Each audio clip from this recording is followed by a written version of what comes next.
IQ-nya berkurang ya, Iya. jadi bisa yang berkurang antara 15 sampai 20%. Ini ketika dewasa nanti bagaimana dia mencari pekerjaan, bagaimana dia bersosialisasi, bagaimana dia memecahkan masalah, ini yang harus kita perhatikan karena jangan sampai tadi kembali ke beban negara tadi ya seperti Oke, itu. berarti. Bahkan ada loh penelitian yang menyampaikan bahwa anak-anak dengan waktu kecilnya dia stunting, ketika dewasa dia mencari pekerjaan kan tadi sulit nih, Sulit ya. sehingga pendapatan per kapitanya lebih rendah dibanding anak-anak yang tidak stunting seperti itu. Oke. Jadi kalau misalnya stunting itu ya.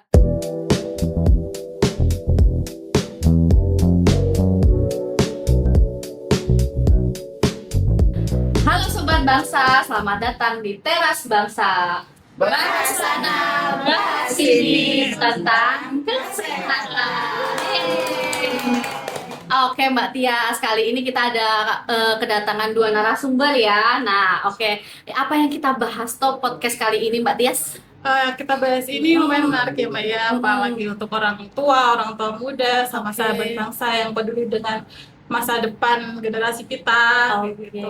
Mungkin perkenalan dulu Mbak. Oke, siap. Berarti ini mungkin dari kita dulu ya. Perkenalkan, nama saya adalah Avi. Kebetulan teman saya Iya. Tias. Nah, ada dua narasumber kita nih yang kedatangan di sini, teman-teman sahabat bangsa. Coba kita perkenalkan dulu dari Ibu siapa ini yang kedatangan hari ini ya? Saya Bu Mariati. Oke. Halo, selamat siang Mbak Tias, Mbak Afi, dan sobat bangsa semuanya. Oke. Kalau Bu Mariati ini bagian apa ini di Puskesmas? Saya di sini sebagai pemegang program TB. Oke, berarti program TB ya. Oke, Iya. selanjutnya dengan Bu siapa? Ya, saya Irwanti, saya sebagai nutrisionis di Puskesmas. Oke, jadi kita ada kedatangan dua tamu Iya. yang apa sih yang harus kita bahas Iya. kali ini ya? Kalian sudah pada dengar ya, ternyata ini ada yang bagian lab ya, yang satu programmer TBC gitu ya, yang satu adalah tentang nutrisionis. Nah, apa sih sekarang judul kita kali ini? Podcast kali ini kita nyambungin dua topik ya Mbak ya. Oke. Yang kalau dilihat sekilas itu sepertinya kayak nggak nyambung. Mm-mm. Tapi kalau kita lihat lebih dalam lagi, kita pelajari lebih dalam lagi, itu punya hubungan yang cukup erat deh kayaknya. Oke, Mbak ya. apa itu Mbak? Apa ya? Berarti tentang TBC anak dan stunting. Oke, mungkin apa itu stunting ya Bu? Kira-kira itu mungkin bisa dijawab antara Bu Mariati atau Bu Irwanti ya. Ya, terima kasih. Untuk stunting ini merupakan gangguan gizi kronis ya, yang dimulai dari sejak ibunya mengandung sampai anaknya berusia 2 tahun. Nah, lebih kita kenal dengan 1000 hari pertama kehidupan. Ini ditandai dengan apa? Ditandai dengan apabila kita lihat buku KIA, ini berada di bawah garis merah ini. Jadi ini ke bawah atau di bawah minus 2 SD atau standar deviasi. Selain itu, nanti kecerdasan anak ini juga tidak akan berkembang secara optimal. Karena itu kita juga harus memperhatikan dari 1000 hari pertama kehidupan itu. Selain itu, nanti ketika dewasa dia akan menjadi anak yang beresiko atau menjadi penyakit kronis tetapi tidak menular seperti hipertensi, diabetes, penyakit metabolisme yang lain, bahkan bisa terjadi kanker. Sehingga ini bisa menjadi beban dari negara seperti itu. Terus situasi sekarang ini yang kita alami gimana Ibu? Untuk wilayah Puskesmas Bangun 81 termasuknya masih aman ya, tetapi kita tidak boleh abai, kita harus memperhatikan. Jangan sampai yang kita khawatirkan itu nantinya anak-anak usia segitu, kan di usia 2 tahun 80% otak manusia sudah terbentuk. Nah, di situ yang kita khawatirkan. Jangan sampai nanti anak-anak dengan kecenderungan otaknya tadi kan IQ-nya berkurang ya, Iya. jadi bisa yang berkurang antara 15 sampai 20%. Ini ketika dewasa nanti bagaimana dia mencari pekerjaan, bagaimana dia bersosialisasi, bagaimana dia memecahkan masalah, ini yang harus kita perhatikan karena jangan sampai tadi kembali ke beban negara tadi ya seperti itu. Bahkan ada loh penelitian yang menyampaikan bahwa anak-anak dengan waktu kecilnya dia stunting, ketika dewasa dia mencari pekerjaan kan tadi sulit nih, Sulit, sehingga ya. pendapatan per kapitanya lebih rendah dibanding anak-anak yang tidak stunting seperti itu. Oke. Jadi kalau misalnya stunting itu ya perkembangan juga terhambat gitu ya, pertumbuhan juga terhambat. Terus kalau untuk dari TBC nih, nah ini kan kayak nggak ada hubungannya. Sebenarnya TBC itu situasi TBC kita itu di Puskesmas ya, salah satunya di wilayah kita itu seperti apa Bu? Kalau untuk situasi TBC di wilayah kerja khusus Pemutapan 1, ini sampai akhir di bulan November kemarin kita seluruhnya ada 91 penderita. Itu terdiri dari dewasa dan anak. Dan hampir 50%-nya adalah TB anak. Oke. Dan anak-anak dengan masalah stunting yang sudah disampaikan Bu Irwanti tadi, di sini anak-anak ini adalah termasuk kelompok rentan yang akan tertular penyakit TBC ini, Mbak Afi. Oh, berarti ada hubungannya Ya, ya? karena anak yang stunting ini kan dia biasanya penyakit infeksinya kan berulang-ulang ya. Nah, ternyata ketika dirujuk di puskesmas, salah satunya memang karena flek ya, atau TB pada anak. Seperti itu, nggih. Seperti itu. Karena kan kita selama ini kalau stunting itu menghubungkannya ke dengan kurang makan, kurang gizi, kayak gitu. Ternyata di balik itu tuh juga ada yang lebih dalam lagi. Ya, jadi berarti tidak hanya karena kurang makan ya, tapi karena tadi selain gizi kronis, dia juga karena menderita penyakit yang berulang. Seperti itu. Dan ini kadang-kadang untuk TB anak ini Mbak Afi, Mbak Tias, itu gejalanya tidak khas. Dan untuk menentukan pada TB anak diagnosisnya itu memang agak sulit. Jadi kalau ada anak-anak yang bermasalah dengan gizi, entah itu stunting, entah itu gizi kurang, apalagi gizi buruk, dan anak-anak yang timbangannya per bulan itu tidak naik, seperti itu. Nah, memang kita harus segera konsultasi karena ternyata ini ada hubungannya. Kalau selama ini stunting itu kan apa ya, impactnya itu gimana ya? Anaknya kan nggak apa ya, makanya nggak ini susah, besarnya juga terlambat pertumbuhannya, seperti itu. Oke, berarti sebenarnya ada hubungan ya kalau misalnya anak yang susah makan gitu ya sama dengan dia menderita TBC. Nah, kira-kira nih Bu, kalau misalnya dia stunting nih gitu ya, untuk bisa menentukan bahwa oh ya ini kayaknya sepertinya TBC, kan ada yang gejala-gejalanya maksud saya. Nah, gejala-gejala dari TBC itu sebenarnya untuk pada anak itu apakah terlihat jelas gitu Bu? Kalau untuk gejala TB pada anak itu memang gejalanya tidak jelas. Oh, Jadi ya gitu. kadang-kadang oh ini anak stunting jadi makanya kurang. Oke. Padahal kalau gejala TB ini biasanya anak akan gampang, yang pertama akan gampang apa ya, sakit. Jadi ya, misalnya bulan mudah ini sakit. batuk sembuh, nanti bulan yang akan datang batuk lagi. Kemudian berat badannya juga tidak naik-naik. Kemudian nafsu makannya juga kurang, seperti itu. Nah, kalau TBC ya Mbak Tias ya kadang Iya. suka yang ini ya, apa namanya, dikatakan dia itu TBC ya Bu ya, itu biasanya batuk. Nah, kira-kira kalau untuk yang anak itu apakah semua batuk apa tidak? Gitu.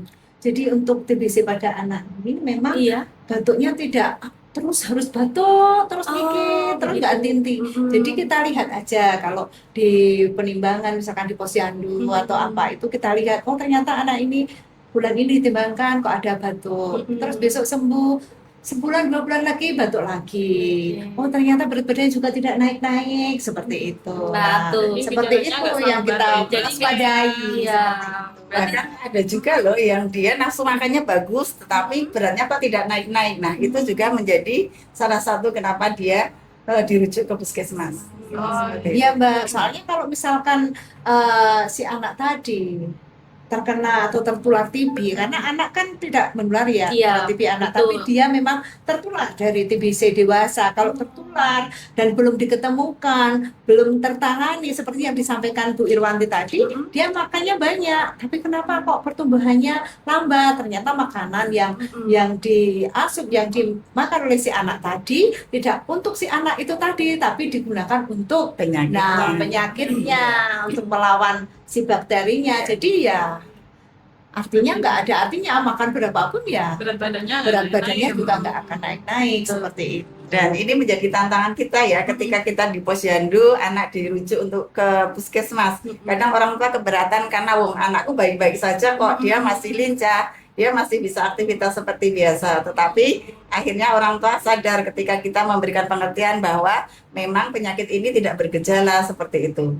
Jadi emang itu yang harus Ya. diperhatikan oleh orang tua. Kadang merasa wong KKN dhisik seperti itu juga nggak apa-apa kok Bu, seperti itu. Nah, tapi ini Bu, kalau misalnya apa yang sudah dilakukan oleh dari ya puskesmas lah ya, biar supaya kadang biar aware gitu loh, biar aware kalau ternyata itu TBC stunting itu ya berpengaruh oleh TBC juga berpengaruh oleh stunting. Nah itu apa yang biasanya dilakukan selain kayak di posyandu ya, selain dirujuk seperti itu mungkin? Ya. Kalau di Puskesmas Bangun Tapan 1, Mbak Afi, Mbak Tias, kita kan ada inovasi gardu ceritaku, gerakan terpadu bantu penderita tuberkulosis di sini. Nah di situ itu gerakannya semua komponen yang ada di Puskesmas Bangun Tapan 1, baik program itu semua berkesinambungan, saling bersinergi seperti itu. Jadi kalau misalkan ada penderita TB dewasa di wilayah kita, akan kita investigasi kontak namanya. Kita akan lihat, oh ini TB-nya apa toh, bakteriologis atau klinis. Nah, kita akan investigasi kontak untuk mencari sumber penularannya dan apakah sudah menularkan belum ke orang lain seperti itu. Berarti ada inovasi itu ya. Jadi biar lebih ke deteksi gitu ya Bu ya berarti. Nah kira-kira kalau udah ada inovasi itu dari gambaran itu banyak nggak Bu yang kira-kira terdampak itu tadi apa namanya TBC? Iya kasus-kasus baru. Iya benar. Yang screening dari dalam gedung sendiri, yang rujukan dari Poligisi aja ada berapa Mbak itu yang untuk tesnya positif dan dirujuk dan akhirnya menjadi TB di wilayah kita banyak. Maka sudah saya sampaikan di depan tadi, hampir 50% penderita TB di wilayah kerja Puskesmas Bangun Tapan 1 itu adalah anak-anak.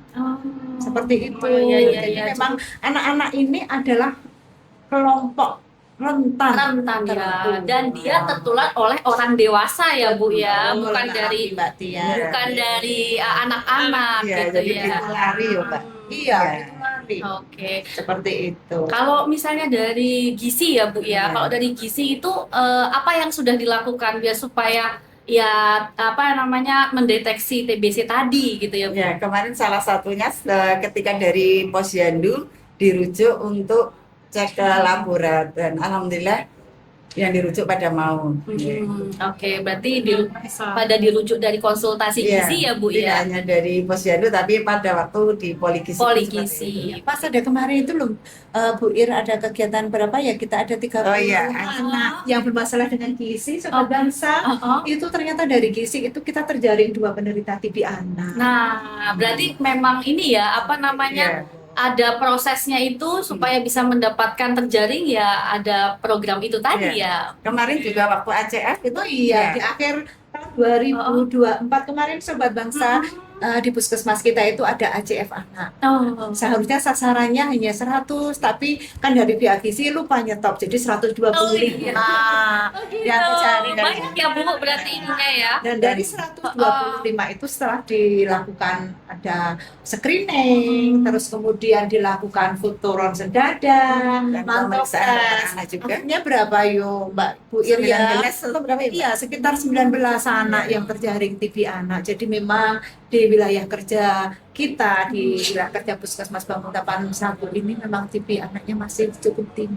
Seperti itu. Berarti ini hati-hati sekali ya Mbak Tias ya. Berarti lumayan banyak ya. Iya, jadi pembelajaran ya mungkin buat yang mau menikah gitu ya, hati-hati juga kalau misalnya ketika udah punya anak gitu ya. Jadi ini pembelajaran bahwa ternyata TBC anak ini sangat mempengaruhi oleh status gizi. Seperti itu ya Bu ya? Betul sekali. Dan hasilnya gimana kemarin yang sudah diberikan PMT maupun diberikan obat? Ya, alhamdulillah dari yang stunting akhirnya jadi tidak stunting lagi. Dari yang gizinya kurang jadi menjadi gizi baik atau normal. Itu ada beberapa anak sudah mengalami perbaikan status gizi ya Bu ya. Itu. Mungkin juga supaya sobat bangsa juga tahu Bu, itu cara diagnosa TB anak pada anak itu bagaimana sih Bu? Jadi sobat bangsa, pokoknya untuk penanggulangan TB ini, entah itu pada anak, entah pada dewasa, ya kalau untuk anak-anak silahkan imunisasi harus lengkap. Terutama BCG itu harus secepatnya diberikan dari 0 hari, 0 bulan seperti itu segera diberikan. Kemudian jangan sungkan-sungkan. untuk screening TB. Bisa di posyandu maupun di puskesmas Puskesmas, seperti iya, itu. iya. Nanti kalau hasilnya screening itu kok mengarah ke arah TB, nanti petugas pasti akan mengarahkan untuk tindakan selanjutnya seperti itu. Jadi jangan sampai terlambat penanganannya seperti itu. Oke. Mungkin ada yang perlu ditanyain lagi nih Mbak Tias? Mungkin kan dari dunia kesehatan ini kan ada banyak mitos dan fakta ya Mbak ya, mungkin termasuk tentang TBC anak ini. Mungkin kita tanyakan beberapa pertanyaan ya Mbak ya. Oke. Yang pertama, mitos atau fakta Ibu, anak kurus itu wajar dan nanti bisa semula lagi? Ya, untuk anak kurus dibilang wajar itu tidak boleh ya. Jadi anak yang kurus itu harus diadakan pemeriksaan bagaimana antropometrinya, bagaimana dengan berat badan menurut umurnya, tinggi badan menurut umurnya, berat badan menurut tinggi badannya. Setelah hasilnya itu kita nilai, baru misalnya kok kurang, kita rujuk ke yang lebih tinggi. Dalam artian di sini karena misalnya dari poligisi kita cek laborat, seperti itu salah satunya. Jadi kita tidak boleh membiarkan, tidak boleh menunggu saja, tetapi tetap harus diupayakan ya, diperlukan itu. Misalnya kayak terapi seperti itu. Berarti memang tidak berhenti di situ saja ya, Ya. sobat-sobat ya. Jadi kalau kita harus cari penyebabnya, tidak boleh menunggu. tidak boleh Tangani ya. Iya. Oke. Terus yang pertanyaan yang kedua nih, mitos kedua ya. Mitos kedua adalah kalau anak nggak batuk berarti tidak TBC. Nah, itu mitos atau fakta, Ibu? Itu mitos, Mbak Mitos, Afi. ya. Jadi seperti yang sudah saya sampaikan di depan tadi, untuk TB anak ini memang gejalanya tidak khas. Iya. Nggak harus batuk gejala TB itu. Oke. Jadi untuk TB anak ini, untuk menentukan itu kan memang harus dengan scoring. Nah, seperti itu. Apakah ada kontak erat serumah dengan penderita TB dewasa? Apakah berat badannya naik atau enggak? Nafsu makannya bagaimana? Si anak ini sering-sering sakit atau tidak? Seperti itu. Nah, nanti biasanya dari dokter ataupun petugas gizi, kalau anak ini kok pertumbuhannya kok nggak bagus, Nggak naik-naik, nggak sesuai gitu dengan ya. umurnya, seperti Betul. itu. Nah, nanti seperti yang sudah disampaikan Bu Irwanti tadi, pasti akan dilakukan tindakan selanjutnya, entah itu dirujuk di lab, nanti akan dilihat hasilnya bagaimana. Oh, ini perlu. Kalau di puskesmas sekarang ini ada mantuk tes, oh ini perlu karena ke arah screeningnya ke arah TB, nanti akan dilanjutkan untuk tes mantuk. Tes mantuk. Nanti akan dilihat selanjutnya. Berarti seperti itu mitos ya, Bu ya. Iya, Kalau mitos. jadi kalau misal pun anak dan dewasa juga mitos ya itu ya, Bu ya. Iya. Jadi sama-sama belum tentu batuk gitu ya. Iya, TB itu Oke. belum tentu batuknya dia terus kadang-kadang batuk, kadang-kadang enggak, seperti itu. Oke. Bahkan mungkin ada yang nggak bergejala ya Bu ya. Ya, dari perumahan itu pernah kita menjumpai anak yang gemuk banget, ternyata dia juga TB, seperti itu. Nah, tadi kan disebutin ya ada tes mantok gitu ya. Nah, tes mantok itu seperti apa sih dan biasanya anak-anak itu prosesnya seperti apa gitu untuk tes mantok? Oh iya Mbak Afi, gini. Jadi kalau nanti anak-anak ini misalkan bangsa ini dari dokter ataupun dari gizi, dari screening Iya. screening TB-nya, oh ini kok akan mengarah ke arah TB, nanti perlu dites mantuk. Tes mantuk ini adalah tes Iya. untuk menentukan apakah anak ini sudah terpapar bakteri TB atau belum. Iya. Nanti akan diberikan suntikan seperti skin test di sini, di tangan, entah kanan entah kiri, dan nanti hasilnya itu akan dibaca dalam kurun waktu 48 sampai 72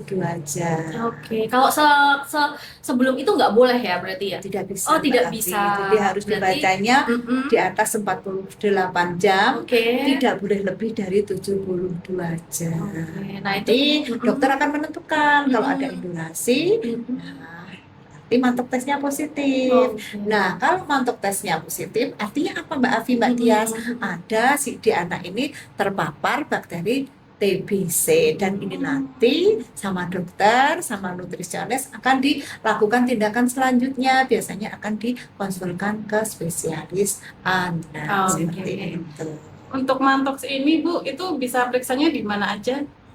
Kalau untuk pemeriksaan ini? mantok ini selama ini kalau puskesmas ada dari kementerian kita bisa layani. Tapi kadang-kadang kan tidak ada. Tapi kalau misalkan tidak ada bisa ke rumah sakit swasta atau lab-lab klinik yang lain yang Bisa melayani melakukan, ya. tes mantok ini seperti itu. Oke, terus juga ini Bu Ir, sekarang mau tanya ya, kalau misalnya sudah dapat dari lab gitu ya, dari hasil tes mantoknya ini Iya. positif nih. Nah, terus apa yang dilakukan oleh nutrisionis nih ketika sudah mendapatkan hasil mantok itu positif Bu? Ya, kalau untuk nutrisionis kan setelah ditemukan dia hasilnya positif, terus kita rujuk ke Poli KIA yang Poli KIA, yang di iya. situ nanti akan dirujuk oleh dokter yang berikutnya seperti itu. Oke.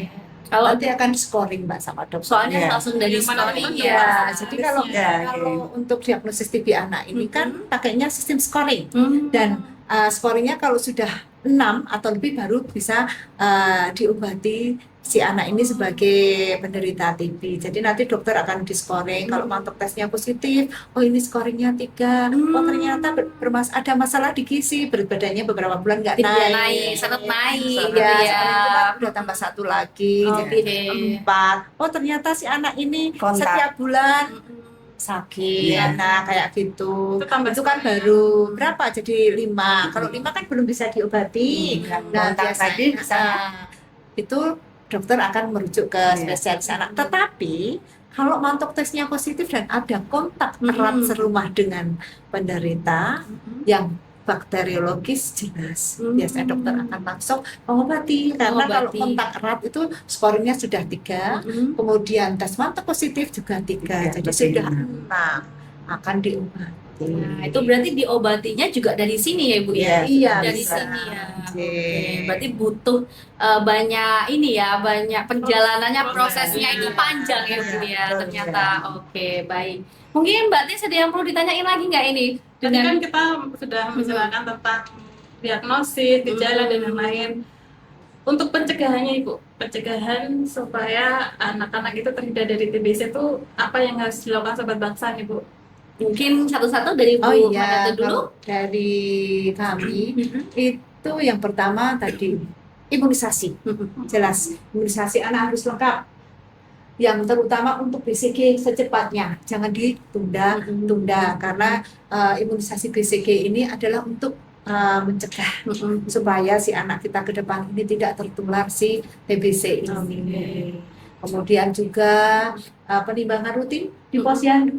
Nah, itu sangat membantu karena di saat di posyandu kita akan tahu timbangannya bagaimana, naik atau tidak. Nanti kalau ada apa-apa kan segera akan sama nutrisionis atau ini dirujuk. Dirujuk, ke puskesmas. gitu. Oh, berarti- Seperti itu. Berarti pencegahannya salah satunya imunisasi ya. Iya. Oke, nanti jangan Imunisasi lupa. dan penimbangan rutin. Iya, penimbangan rutin. Nah, untuk kan juga pengaruh nih ya ternyata. Jadi lingkungan pengaruh, kalau misalnya lingkungan buruk pun juga akan memperparah ya Bu Iya. ya. Bisa jadi terjangkit bakteri itu tadi. Benar ya? Dan yang sering Seperti itu. terlupakan ini ventilasi. Oh, Ventilasi itu betul. sering terlupakan ya. Iya. Jadi ada beberapa rumah bahkan yang kami kunjungi itu jendelanya nggak ada kayak gitu.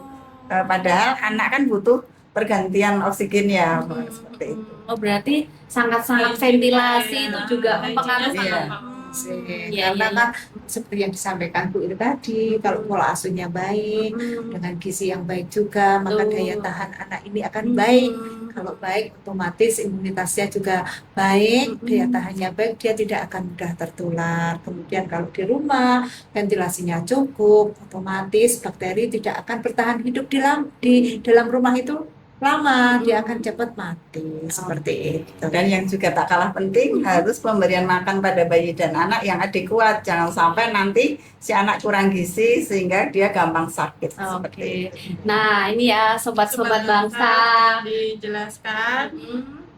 Sudah dijelaskan, ternyata memang pemberian makan, pola asuh, imunisasi itu ternyata lingkungan itu sangat mempengaruhi, kaitannya adalah stunting dan TBC pada anak. Nah, kita sudah terakhir nih kita nih di sesi podcast kali ini ya. Terima kasih banyak ya Bu Mariati dan Bu Ir ya sudah memberikan informasi ya yang yang ibu-ibu muda ini mungkin belum paham, belum tahu gitu ya. Jadi tahu Nih ya, jadi tahu semua. Nah, nih buat sahabat-sahabat bangsa, jangan lupa di like ya, di subscribe dan di di komen nih gitu ya.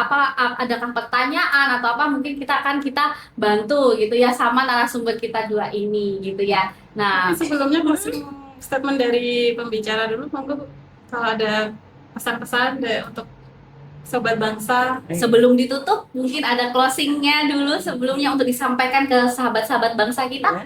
Ya. Ya, monggo untuk sobat bangsa, kalau kita keluarga kita, anak-anak kita, cucu-cucu kita, jangan sungkan-sungkan untuk screening TBC ke puskesmas. Oke, sip ya. Untuk Ya. Bu Irwanti. Semoga orang tua maupun calon orang tua semakin peduli dengan kesehatan dan tidak keberatan ketika anaknya dirujuk ke puskesmas. Oke, jadi itu ya pesan-pesan terakhir dari dua narasumber kita. Kita tepuk tangan dulu ini. Terima kasih udah hadir pada podcast kali ini ya, Bu. Terima kasih ilmunya. Iya. Sama-sama. Oke, sekarang sebelum kita tutup ya, kita yuk dulu ya, Teras Bangsa, bahas sana, bahas sini tentang kesehatan. Yeay.